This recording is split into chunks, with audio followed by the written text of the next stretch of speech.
Like a Hellcat.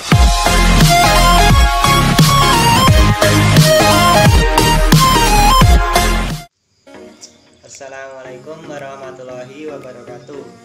Yang saya hormati Ibu Gustiarini selaku dosen pengampu mata perkuliahan Perencanaan Sistem Pembelajaran MI, dan teman-teman semua juga yang kami hormati. Di sini saya selaku moderator dari kelompok 2 akan memandu jalannya presentasi pada pertemuan kali ini. Nah, di pertemuan kali ini kelompok 2 atau kelompok kami akan membahas mengenai bab modul. Nah, sebelumnya izinkan saya untuk memperkenalkan anggota dari kelompok saya, kelompok 2. Yang pertama itu ada saya sendiri, Syahrudin Jamil dengan NIM 193141074. Dan untuk yang kedua itu ada Mbak Fitriana Ayu Chandra Devi dengan NIM 193141075. Dan untuk yang terakhir itu atau yang nomor 3 itu ada Mbak Lilis Erila Citra dengan NIM 193141076. Nah, itu perkenalan dari anggota kelompok saya dan kelompok 2. Nah, dalam pembahasan kali ini kelompok 2 atau kelompok kami membaginya ke dalam 5 subbab pembahasan. Untuk yang pertama itu ada pengertian, dan yang kedua itu ada langkah-langkah, yang ketiga ada contoh, dan yang keempat ada ciri-ciri, lalu yang terakhir atau yang kelima itu mengenai kelebihan dan kekurangan. Nah, langsung saja memasuki pada pembahasan yang pertama, yaitu mengenai pengertian. Assalamualaikum warahmatullahi wabarakatuh. Perkenalkan, nama saya Fitriana Ayu Chandra Devi, NIM 193141075. Di sini saya akan mempresentasikan tentang pengertian modul dan langkah-langkah penyusunan modul. Jadi langsung saja yang pertama, pengertian modul.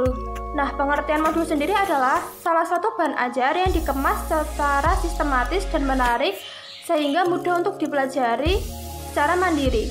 Lalu, langkah-langkah penyusunan modul tersebut dibagi menjadi 2, yaitu menyusun kerangka modul dan menulis program secara rinci.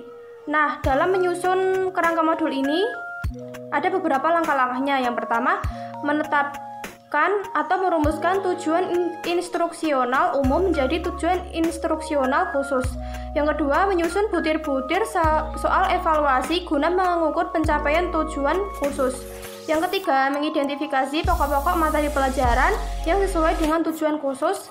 Yang keempat, menyusun pokok-pokok materi dalam urutan yang logis. Dan yang kelima, menyusun langkah-langkah kegiatan belajar siswa. Yang keenam, memeriksa langkah-langkah kegiatan belajar untuk mencapai semua tujuan. Yang ketujuh, mengidentifikasi alat-alat yang digunakan dalam kegiatan belajar dengan modul itu. Lalu langkah-langkah penyusunan modul yang kedua ada menulis program secara rinci.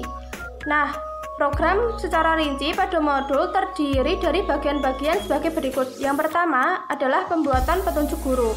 Yang kedua, lembaran kegiatan siswa. Yang ketiga, lembaran kerja siswa. Yang keempat, lembaran jawaban. Yang kelima, lembaran tes. Dan yang keenam, lembaran jawaban tes. Sekian penjelasan dari saya mengenai pengertian modul dan langkah-langkah penyusunan modul. Mohon maaf jika ada kesalahan kata. Wassalamualaikum warahmatullahi wabarakatuh. Assalamualaikum warahmatullahi wabarakatuh. Bertemu lagi dengan saya, Syahrudin Jamil. Nah, di sini saya berkesempatan untuk menjelaskan mengenai contoh dan ciri-ciri bahan ajar modul. Memasuki yang ketiga itu contoh. Ada banyak contoh modul pembelajaran, khususnya untuk siswa kelas 1 sampai kelas 6 SD atau MI. Nah, tema yang dimiliki per modulnya pun bermacam-macam atau bervariasi. Nah, ada modul dengan tema 1 untuk kelas 1 sampai kelas 6 SD atau MI. Lalu ada modul dengan tema 2 untuk kelas 1 sampai 6 SD atau MI. Dan ada tema yang ketiga untuk kelas 1 sampai kelas 6 SD atau MI, dan seterusnya. Nah, dengan isi kajian itu yang berbeda tentunya pada setiap temanya dan tingkat yang berbeda pada setiap jenjang atau kelasnya. Itu untuk contoh. Dan yang selanjutnya itu mengenai ciri-ciri. Yang keempat, nah di sini ada beberapa ciri dari bahan ajar modul pembelajaran. Seperti yang pertama itu ada self instruksional. Nah di sini maksudnya tanpa harus didampingi oleh seorang guru, siswa itu mampu dapat mempelajarinya.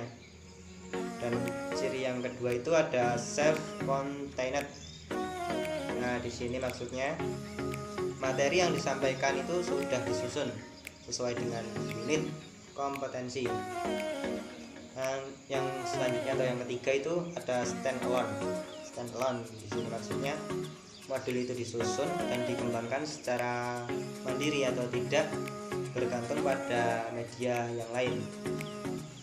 Nah untuk yang selanjutnya itu yang keempat, ini adalah adaptif. Maksudnya bisa dalam banyak hal perkembangan, baik itu teknologi maupun ilmu yang sifatnya baru. Dan yang terakhir itu ada yang kelima, itu user friendly. Nah maksudnya penulisan itu disesuaikan agar tingkat keterbacaan lebih tinggi karena dapat mempengaruhi konsistensi dari belajar siswa. Nah itu untuk penjelasan mengenai contoh dan ciri-ciri bahan ajar modul. Untuk materi selanjutnya akan disampaikan oleh materi berikutnya. Materi yang selanjutnya adalah kelebihan dan kekurangan modul.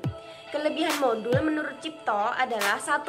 Motivasi siswa akan dipertinggi karena setiap kali siswa mengerjakan tugas pelajaran dibatasi dengan jelas dan yang sesuai dengan kemampuannya. 2. Sesudah pelajaran selesai, guru dan siswa akan mengetahui benar siswa yang mana yang berhasil dan yang mana yang kurang berhasil. Kemudian yang ketiga, siswa mencapai hasil yang sesuai dengan kemampuannya. Yang keempat, beban belajar terbagi lebih merata sepanjang semester. Dan yang terakhir adalah pendidikan lebih berdaya guna. Sedangkan kelebihan modul menurut Chandasya adalah 1. Meningkatkan motivasi siswa karena setiap kali mengerjakan tugas pelajaran yang dibatasi dengan jelas dan sesuai dengan kemampuan.